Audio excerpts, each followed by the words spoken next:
Let's see how to unsuspend Hostinger domain.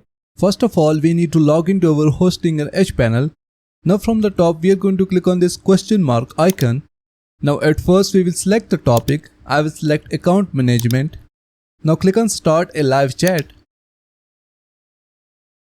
Now click on send us a message.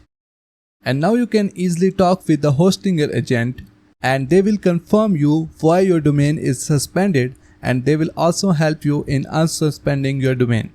If you are logged out from Hostinger Edge panel, go to support.hostinger.com, search for suspend here. Here you will find this article. Scroll down to the bottom, click on contact us.